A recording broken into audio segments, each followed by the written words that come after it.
Hello friends, இந்த வீடியோவில் என்ன பார்க்க போகிறேன்னாக்கா ஆஸ்திரேலியாவுக்கும் இந்தியாவுக்கும் இடையிலான டெஸ்ட் தொடரில் அணியில் இடம் பிடிக்கிறது அவ்வளோ ஒரு கடினமான ஒரு விஷயமா இருக்குது. அந்த வரிசையில் பார்த்தீங்கன்னாக்கா ரோஹித் சர்மாவை பொறுத்த வரைக்கும் ஒரு நிலையான இடம் இல்லாமல் இப்போதைக்கு தவிச்சிட்டு இருக்காரு.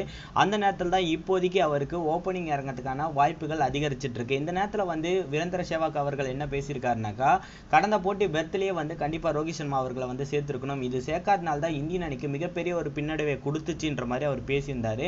அதற்கு ஏற்றாறு போல் பார்த்தீங்கன்னாக்கா இப்போதைக்கு லேட்டஸ்ட்டாக என்ன சொல்லியிருக்காருனாக்கா, மெல்போர்ன்ல நடைபெற போற 3ஆம் டெஸ்ட் போட்டிக்கு ரோஹித் சர்மா இல்லாத ஒரு அணியா இருந்தா அது கண்டிப்பா இந்தியன் அணிக்கு வீக்கஸ்டா மாறிடும். ஏன்னாக்கா ரோஹித் சர்மாவை பொறுத்த வரைக்கும் நல்லா ஷாட் அடிக்கக்கூடிய ஒரு பிளேயர்ன்றதுனால கண்டிப்பா மெல்போர்ன்ல அதிகமான ஸ்கோர் பண்றதுக்கான வாய்ப்புகள் அதிகமாகவே இருக்கு. ஒரு நாள் போட்டிகளும் கணிசமான ரன்களை மெல்போர்ன்ல குவிச்சிருக்காரு.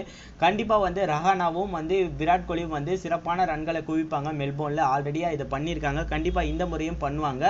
எனவே ரோஹித் சர்மாவை பொறுத்த வரைக்கும் ஸ்கோடுக்குள்ள இருக்கணும்ன்ற மாதிரி அவர் அழுத்தமாக சொல்லியிருக்காரு.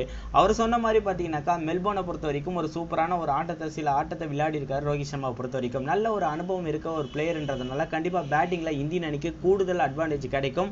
எனவே இதை விராட் கோலி கன்சிடர் பண்ணி கண்டிப்பாக டீம் 11க்குள்ளே இருக்கணும், அதுவும் ஓப்பனிங்காக இருந்தால் அது சூப்பராக இருக்குன்ற மாதிரி தான் ஃபீல் பண்ண வைக்குது. உங்களை பொறுத்த வரைக்கும் வீரேந்திர சேவாக் சொன்ன மாதிரி ஸ்கோடுக்குள்ளே இணைஞ்சு மிக சிறப்பான ஒரு ஆட்டத்தை ரோஹித் சர்மா அவர்கள் வெளிப்படுத்துவாரா? அது கீழே இருக்க கமெண்ட் பாக்ஸில் கமெண்ட் பண்ணுங்க.